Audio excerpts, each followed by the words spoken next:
The Galactic Empire had not been challenged in 312 standard cycles, and even the word challenge felt like an indulgence rather than a truth. Conquest had become procedural.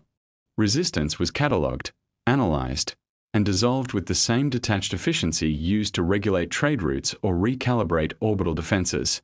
Empires were not built on passion, they were built on inevitability. The Great Council Chamber reflected that belief perfectly. It was a structure grown rather than built, layers of bioarchitected stone and living crystal spiraling upward into a ceiling so distant it faded into darkness. Light came not from lamps but from energy veins pulsing slowly through the walls, responding to the collective biosignatures of the species present. The more powerful the civilization, the stronger the glow around its seeding ring. The center floated the imperial sigil, a massive geometric construct that rotated with precise slowness, symbolizing balance, order, and unbreakable hierarchy. Beneath it, representatives of nearly 4,000 sentient species observed, calculated, and waited. This was not a place of debate anymore. That era had ended centuries ago. The Council no longer decided if something would happen, only how efficiently. The matter of the day was Earth. Most members of the Council regarded the name with mild disinterest. Humanity was filed under emerging civilizations, Class C, technologically competent but socially volatile, capable of producing impressive bursts of innovation followed by periods of internal collapse. They were known for paradoxes, cooperative yet combative, empathetic yet destructive, idealistic yet brutally pragmatic when threatened. The Empire had allowed them a diplomatic seat less out of respect and more out of habit. Granting observation status smoothed absorption later. The humans were expected to fracture on their own within a few centuries regardless. Empires had patience measured in millennia. When the human representative entered the chamber, there was no ripple of reaction. She walked alone and a guard followed her. No defensive drones hovered nearby. No ceremonial attire marked her as important. She wore neutral fabrics designed for comfort rather than intimidation, colored in subdued tones that blended easily with the ambient lighting. Her pace was unhurried, neither deferential nor confrontational. She moved like someone entering a familiar room rather than the most powerful political chamber in the known galaxy. Several council members noted this with mild curiosity. Others flagged it as a cultural misunderstanding. Humans often failed to grasp the symbolic language of power. She stopped at the designated position for non-core species envoys and waited an OBOW.NO proclamation to NO attempt to draw attention. The Imperial High Speaker, a massive being of layered chitin and luminescent membranes, initiated the session. Its voice resonated across the chamber without amplification, carried on harmonic frequencies that translated automatically for all present. The Empire acknowledged the arrival of Earth's representative. Formalities were observed. Protocols were recited. Historical summaries were displayed across the shared cognitive lattice. Humanity's rise from planetary conflict to limited interstellar travel unfolded in clean, compressed data streams. Wars, recoveries, breakthroughs, collapses, unity movements, fragmentation, reunification. A predictable pattern. The Empire had seen it thousands of times. What was less predictable was the human woman's expression as the summary played. She did not look impressed or defensive. She did not attempt to interject or correct the record. Her face remained composed, eyes attentive, posture relaxed but aligned. She absorbed the narrative of her species as if listening to an old story she already knew by heart. When the Imperial speaker concluded, the tone shifted subtly. The Empire expressed concern over Earth's rapid militarization, concern over unauthorized expansion beyond permitted trade corridors, concern over repeated violations of containment advisories issued for the protection of humanity and neighboring systems. The language was neutral, dispassionate, almost kind. The Empire did not threaten. It did not accuse. It simply explained consequences as one might explain gravity. The woman diplomat listened without interruption. When it was her turn to speak, she did not begin immediately. She paused, just long enough for several council members to register discomfort. Silence was unusual here. Most envoys rushed to fill it, afraid of appearing uncertain. She was not. Her voice, when she spoke, was calm and unremarkable in tone. There was no attempt at rhetorical flourish. Earth acknowledged the Empire's concerns. Earth valued peace. Earth had no intention of destabilizing the region. She used language so carefully measured it almost disappeared into itself.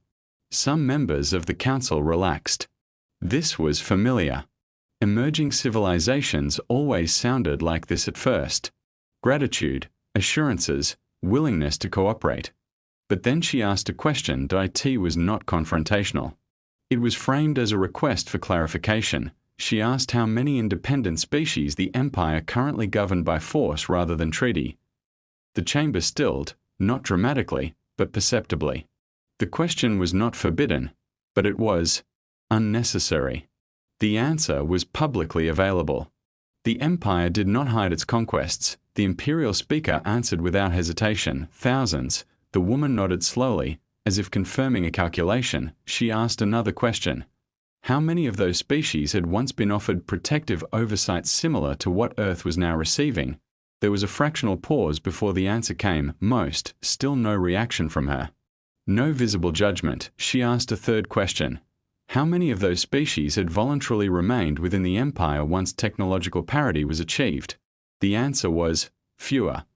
The Council exchanged subtle signals. Data tags passed quietly between intelligence representatives. This line of questioning was unusual.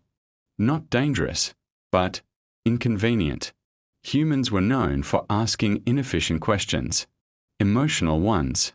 Philosophical ones. The Empire responded anyway. The woman thanked them and said nothing more. No demands. No objections. No resistance. To the observers, it looked like compliance. After the session ended, internal analyses circulated rapidly. The consensus was reassuring. Earth's envoy was intelligent but ultimately constrained by her civilization's limitations. Curiosity did not equate to defiance. The questions were likely a domestic performance, gestures meant to placate Earth's internal factions resistant to integration. The recommendation was to proceed. Pressure would be applied gradually. Access limitations. Resource tariffs. Strategic restrictions framed as safety measures. Earth would adapt, as all others had. The woman diplomat returned to Earth without incident. Months passed. During that time, the Empire observed increasing human activity. Not militarily aggressive, but reorganized. Supply chains shifted. Civilian infrastructure expanded in patterns that did not align with economic projections. Communications traffic intensified, but encryption protocols remained within acceptable civilian ranges. Empire analysts flagged it as internal consolidation. Humans were prone to overreaction. Fear often drove inefficient resource allocation. The Empire adjusted containment measures slightly. Earth responded not with protest, but with silence. No appeals. No escalation. Another council session was convened. The woman returned, same attire, same posture, same calm.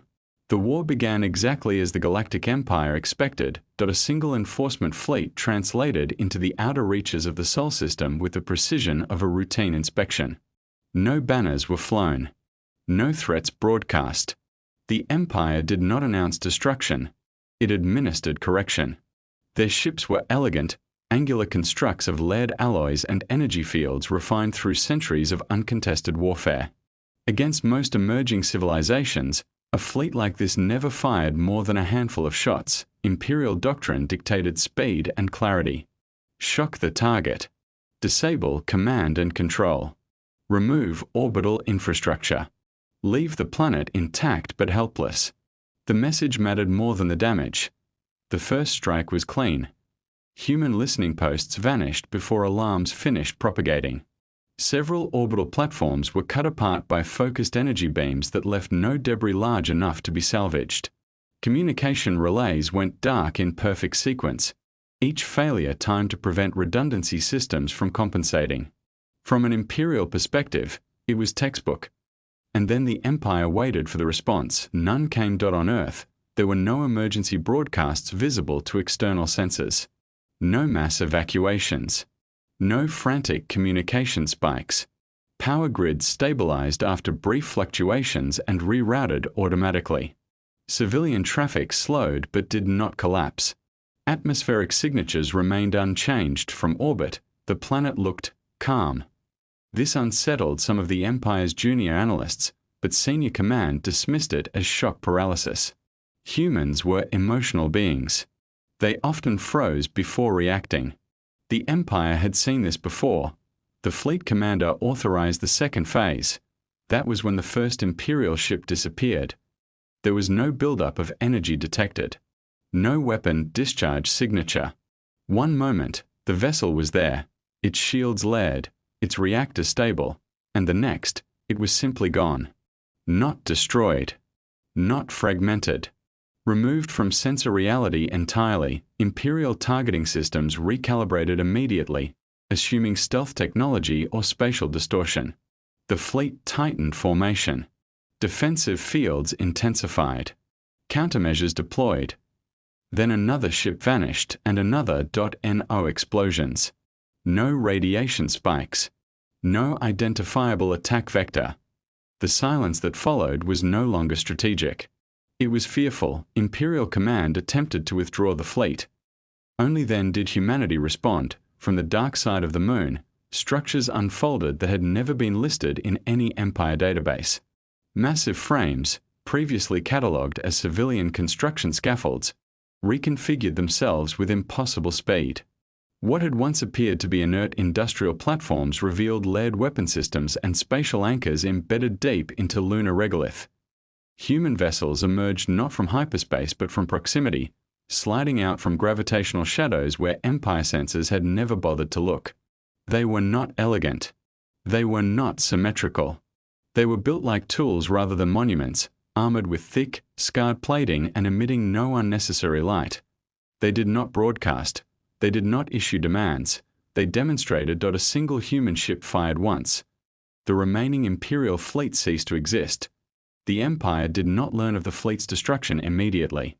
It took time for the absence of routine status pings to register as something more than interference. When confirmation finally arrived, it triggered disbelief rather than alarm. Fleets were lost occasionally, to natural phenomena, rare anomalies, internal failures, but not like this. More fleets were dispatched. The Empire escalated methodically, still clinging to doctrine. Perhaps the first commander had underestimated the humans. Perhaps there had been an unknown weapon. The solution to uncertainty was overwhelming force. Humanity answered escalation with preparation. Imperial ships encountered minefields composed of self-adjusting singularity traps, technologies the Empire believed theoretical. Their shields failed not because they were weak, but because they were too rigid.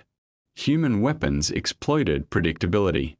Empire fleets fought the same way they always had, and humanity had studied that for generations. As Imperial losses mounted, analysts finally accessed long-ignored human history files. They saw planets burned by their own species. They saw wars fought to extinction. They saw entire civilizations erased by human hands before humans learned restraint.